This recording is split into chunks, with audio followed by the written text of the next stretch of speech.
مساهمه دفاعيه. احنا ما بنتكلمش على البوينتس اللي هو جابها، احنا بنتكلم على ادائه في الملعب. بالظبط يا جماعه بصوا، في لعيبه كتير ممكن ما جابتش نقط بس هي هتجيب. بس انا مثلا واحد زي جوكيرس ده انا قلقان لانه ما لعبش. عارف لو هو كان لعب ماتش حلو وخايش. انا ضغطي عالي من ساعه الماتش ده. وبات هالاند وبات قدوس وبات اندوي بتاع نوتنجهام فورست، الثلاثه جايبين نقط اكتر من تشكيلتي كلها. مساء الخير عليكم، حلقه جديده من برنامج دبل شوت. انا بيتر وانا مارك، جايين نتكلم معاكم عن حلقه جيم ويك 2 الاسبوع الثاني من الدوري الانجليزي الممتاز والفانتزي. حلقه مخيبه للامال، انا زعلان. بيتر انا قلت لك كده في الفانتسي انت عارف ايه اللي ما هيحصل. تمثلش، هم 38 جوله فلسه بدري، فانا متضايق من جون ارياس. انت كل الدرفتات ومشخصن الموضوع معاه ومن جيوكريز اتخن لاعب في الدوري الانجليزي. فيلا بينا كده نخش على نتائج الماتشات. قول لي رايك في النتائج كده، في حاجه لفتت نظرك في الجوله الاولى؟ اللي لفت نظري اول حاجه جيوكيرز، حسيت اللي هو كان حاطين عليه امال اكتر من كده بكتير. تحسه ميال، هو وينج ولا مهاجم؟ انا مش عارف، هو بينزل محتاج يسقط يعمل كتير. لا انا ما عنديش مشكله في وزنه عادي، انا بقى انا المهاجم الهجام حاسس ان احنا رجعنا تاني للستايل ده اللي هو يبقى محطه وكده. بس انا حاسه بيلعب وينج اكتر. ما عملش حاجه كويسه الماتش على فكره، كان ماتش مقفول بس انا حاسس ان هو كان ماتش حلو من يونايتد. انا شفت يونايتد في ملامح، انا مش هقول طبعا يونايتد كده كده على طول بتعكنن، بس في ملامح كده بادره امل اخر النفق كده. ولا انت ايه رايك؟ عامه يا جماعه مش سيبكم من الكلام ده، جمهور يونايتد وانتوا وجمهور تشيلسي نفس القصه كل سنه، وبتطلعوا توب 10 مش توب 6 حتى. مبيمو قصر الكبابجي انت بتتكلم على تشيلسي ابطال العالم يا باشا. اعمل لنا مشاكل. ابطال العالم. ابو تريكه قال لك بطل العالم، هو بطل العالم عشان ابو تريكه الدنيا مقلوبه عليه. ده الناس حاسه اللي هو مثلا ايه بقى. ما معلش، بطل العالم ما يتعادلش مع كريستال بالاس على ملعبه في افتتاحيه الدوري الانجليزي. لا بصفقات بمشروع ماريسكا اللي انت ماسكه لي بقالك شهر. بس هو مشروع على الاقل شطب. التاني مش عارف يا باشا المشروع ده خسران، انا بقول لك اهو. بقول لك الباشا التاني اللي بقى بالنسبه له الركنيات كانها ضربات جزاء والضربات الثابته كان ايه ده اللي هو بيعمله ده؟ مين ده بتتكلم على مين؟ ارتيتا. المقاول كسب بجون. فاهم، مش عايز اتكلم عليه عشان ما اخسرش جمهور كتير. كالافيوري انا كنت جايبه في فانتزي في اول درافت عملته، والناس قاعده تقول مش هتلعب. بيتر انت كل الدرافتات اللي انت عملتها كانت هتجيب نقط اكتر من اللي انت استقريت عليه في الاخر. طب يلا بينا نخش كده على اللعيبه اللي اتالقت واللعيبه اللي خيشوا. خلينا ناخد 5 لعيبه اتالقوا و5 خيشوا. انا هتكلم على لعيبه غير متوقعه وفعلا تالق. يعني واحد زي هالاند من ضمن ال5. واحد زي هالاند ده احنا متاكدين اللي هو كده كان هيتالق، واحنا كنا حاولنا ناخد الريسك بس احنا اللي فشلنا. احنا اللي جودنا. احنا جودنا. انا ريتشارلسون شكله كده هو خلص اجوانه في اول جوله. وارد انه فعلا جواب تبقى قليله، بس انا حاسه يمكن هو ده السيزون. على فكره هو ريتشارلسون لسه ما جاش توتنهام. لسه ما جاش توتنهام. تفتكر هو ده السيزون؟ حاسس انا حاسس ان هو ده السيزون. انا بحب ريتشارلسون على فكره، بس هو لعيب عقليه برازيليه فما بيكملش، دايما بيبقى مركز مع الجمهور والمناوشات فما بيلعبش كوره. بس الراجل جاب جونين عالميين بالظبط. جاب جون شبه بتاع كوريا في كاس العالم اللي هو جابه مع البرازيل. اعتقد ان هو هيبقى بدايه سيزون قوي لريتشارلسون، خصوصا ان هو ما بقاش ليه يعني السولانكي مش المهاجم القوي البديل القوي بالنسبه له. فخلينا نشوف ده تاني لاعب. ثالث لاعب كيتيكي. هيخيش الجوله الجايه انا متاكد، بس ممكن بس في الاخر على سعر وجون واسيست. انا مش عارف ليه ارني سلوت ما بيدلوش 90 دقيقه مع ان هو ما فيش غيره. هو اصلا ما هو ما فيش غيره، بس هي يعني علمك ما كانش متوقع كده، فهو بيلعب كويس فحبه يبدا يديله 90 دقيقه. وخلي بالك واحد تاني بقى هكمل عشان انا قلت لك الكلام ده وارجع للحلقه جاكبو. هنقول ده هنعتبر ان ده الرابع. ده لعيب تألق يا جماعه، والناس كانت فيه وما تقوليش انك شايف جاكبو هيعمل موسم حلو. انا في ناس كتير قالت ان هو اختيار ديفرنشال. انا شايف كده 100%. خليني اقول لك انا اللعيب الخامس محمد قدوس. بس ده غباء مننا اللي احنا ما حطيناهوش في تشكيلتنا. ده لعيب مش ديفرنشال، ده لعيب خلينا نقول هو مش ديفرنشال، بس انا ما كنتش متوقع منه هو يبتدي بدايه كده بالظبط. اسيست مساهمه دفاعيه. احنا ما بنتكلمش على البوينتس اللي هو جابها، احنا بنتكلم على ادائه في الملعب. بالظبط. يا جماعه بصوا، في لعيبه كتير ممكن ما جابتش نقط بس هي هتجيب. بس انا مثلا واحد زي جوكيرس ده انا قلقان لانه ما لعبش. عارف لو هو كان لعب ماتش حلو وخايش. انا ضغطي عالي من ساعه الماتش ده. وبات هالاند وبات قدوس وبات اندوي بتاع نوتنجهام فورست، الثلاثه جايبين نقط اكتر من تشكيلتي كلها عشان اجيب هالاند. بس احنا لو قلنا عشان سوري اجيب جيوكريز وبالمر، فالموضوع مخيف بالنسبه لي. وغاليين خساره اللعيبه غاليه زي كده ما تجيبش نقط. بس بدل اتكلمنا على نوتنجهام لازم نتكلم على الخشبه. الخشبه الله اكبر اركب عليه. قطر الخشبه دلوقتي عشان هو قطر بلا رجعه. انا وود ده بقاله مثلا 2 سيزونز ما يخرجش من تشكيلتي يا جماعه. على فكره هو كبير في السن بس هو لعيب عارف تحركاته يا لعيب نهار ابيض. بوكس. ارجعوا للجون الثاني بتاعه، هو جري من قبل ما اللعيب يقطع الكوره وجري وعارف. لعيب جامد عنده عارف الفطره بتاعت المهاجم. الصراحه وود ده لعيب اساسي في الفانتسي يا شباب. انا وود شايف ان الصراحه ما فيش اتنين يختلفوا عليه.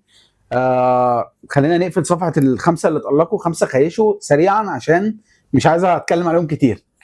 ارياس جون ارياس مش عارف يعني، انا مش فاهم ليه، يعني ليه وجنبها علامات استفهام كتير. الراجل جاي صفقه جديده ما بدأش اصلا، وسيبك من هو قدام السيتي هو كان ممكن ما يعملش حاجه، بس هو لما نزل عمل شويه خطوره. فانا مش يعني لسه بدري، مش عارف. لسه بدري. تاني لاعب واتكنز. واتكنز انا متعود منه على كده، بس واتكنز مشكلته اللي هو بس محتاج يجيب فورمه. وانس جاب فورمه يلحقه. بس هو دلوقتي لا انا ما ببداش السيزون عمري ما بدات السيزون واتكنز اتقل عليه يجيب فورمه هتلاقيه دايس معاك. ثالث لاعب انت رايك ايه؟ انا شايف ان ثالث لاعب بالمر 10.5 كتير، مش هتكلم عنهم كتير عشان فعلا انا بتضايق لما انا ما بحبش ابتدي البدايات دي في الفانتسي. انت عارف بالمر مشكلته ايه؟ كل سيزون من السيزون اللي فات بالمر هتفضل سايبه في تشكيلتك كانه خايف يجيب يوقعك في الترتيب العالمي. بالمر الاونر شيب معديه ال 55%. انت عارف يعني ايه؟ يعني لو كحه هتنزل. فعشان كده كل الناس تفضل سايباه في تشكيلتهم عشان خايفه من ده اونر شيب بتاعه اعلى من صلاح. انت فاهم يعني ايه؟ انا هستنى عليه، يعني هستنى عليه جوله كمان. رابع لاعب انا شايف ان هو اللي اتكلمنا عليه كتير جيوكيريز. فخلاص احنا بهدلناه وقلنا ادخل لاعب. خامس لاعب شايفه مين؟ اللي بوظها بقى خالص، اللي جاب ضرافه معايا مين؟ اندياي بتاع ايفرتون. هو جاب كتير، ناس كانت حاطه عليه كتير. الراجل ما اتفرجت عليه ما عملش بص صح، ما راحش على الجون بالظبط. ده بقى اللي انا بقول لك لما لعيب وارد لعيبه كتير في التشكيله عندنا ما جابتش نقط، بس لما لعيب تتفرج عليه وتلاقيه ما بيعملش حاجه او اداؤه قليل انت تبدا تقلق بقى، لا ده يطلع من التشكيله. بنتكلم على 5 بس بخلاف بقى مبيمو وكونيا وسيسكو. بس كونيا ومبيمو لا دي لعيبه هتقدم دي من الاخر كده يا جماعه. اي بوينتس هتتجاب من يونايتد هيبقوا 3 مفيش غيرهم، برونو وبيمو وكونيا. عمل ماتش حلو قوي. سيسكو برضو هنستنى منه بس هو بينزل بديل، فبالتالي ما تحطش فيه دلوقتي فلوس لان هو بينزل بديل. لما يبدا ياخد ويلعب اساسي انا شايف الصراحه لاموريم اخر فرصه كمان مش السيزون ده، اخر فرصه النص سيزون ده. لازم في النص سيزون ده يعمل حاجه حلوه قوي عشان الناس تقدر يلعب بطوله قويه على الاقل كمان عشان يكمل لاخر السيزون. طيب قبل ما نكمل معاكم الحلقه ما تنسوش تكملوا الفيديو ده عشان في اخر الفيديو هنقول على الجائزه الشهريه بتاعتنا بتاعت الفانتسي. هتبقى كل 4 جولات بس مش هنقول عليها دلوقتي، هنقول عليها في اخر الفيديو. سريعا كده من خلال الماتشات الجايه في الجيم ويك 2 شايف مين ال5 لعيبه اللي ممكن تنصح بيهم الناس تجيبهم بناء على الجوله الاولى حتى لو خيشوا وانت شايف ان هم هيقدموا في الجيم ويك الجاي؟ بص يا باشا، انا اول حاجه عايز الناس تبص على لعيبه ساندرلاند. لعيبه مفاجاه الجيم ويك دي، وويست هام شكلها وحشه قوي، شكلها خايف انهم كانوا عملوا بري سيزون كويس، شكلها وحشه قوي. فبالتالي ركزوا. انا اتكلمنا على فكره على اندينجرا، فاكر عمل اسيست، اتكلمنا عنه. لعيب سعره قليل قوي، خط ويست لو عايز تسيبه دكه. والواد رينيلدو كلين شيت قعدته عشان خاطر ضيوف بالظبط. فركزوا على لعيبه سان داونز. انا بقول لكم كده لعيبه كده هتحط عندك دكه وتجيب لك بوينتس كده. لاعبين لعيبه تشيلسي انا شايف البالمر هيعمل حاجه الماتش الجاي. هيلاعب ويست هام، هي اواي بس ويست هام وحشه من اللي هي احنا شفناه ده. تشيلسي هتحط اكتر من 2-3 واعتقد البالمر اكيد هيبقى ليهم جون او اسيست. على ده ملعب لندن مش ستانفورد بريدج. ايوه بس ماتش صعب. ماتش لا حاسس ده هيبقى سهل على تشيلسي. كده 3. سيبني اقول الرابع. يلا قول بقى. انطون سيمينيو بورنموث هيلاعب وولفرهام. هو احنا ازاي ما اتكلمناش عنه؟ سيمينيو عمل يا جماعه قدام ليفربول ماتش تاريخي، ماتش عالمي. الراجل كان اصلا من درافتاته برضه. الراجل من السيزون اللي فات قوي قوي، ما اعرفش احنا ما نجيبوش ليه. مستغلين عليه سعره 7 مليون. تشكيلتي تشكيله السيزون اللي فات، بس انا الصراحه ما اعرفش ليه دخل في درافت وبعد كده خرجته تاني. بس هو عمل ماتش حلو، واللي يعمل كده ماتش قدام ليفربول استنوا قدام الفرق العاديه لا هيجيب بوينتس حلو. اخر لاعب انهيلنا يا باشا. بص يعني مش شايف حد ممكن اقول عليه، بس ممكن اقول لك ممكن تبص على ماتيتا كمان ايزي خلاص. غالبا اخر ماتش ليه مع كريستال بالاس كان اللي فات، هيروح توتنهام. فممكن نبص على ماتيتا، انا شايف الراجل هيتألق يعني. واخد إجباري كل حاجه وهياخد ضربات جزاء هو وكل واخد حاجه. ضربات الجزاء اصلا، فالراجل اول ماتش على ملعبه بقى الماتش الجاي قدام نوتنجهام فورست، دفاعها مش قوي برضو، فانا اتوقع ان هو هيهدف الماتش الجاي. دول كده اكتر 5 لعيبه نصحنا بيهم. تعال بقى نخش على الدوري الهيد تو هيد بتاعنا انا وانت.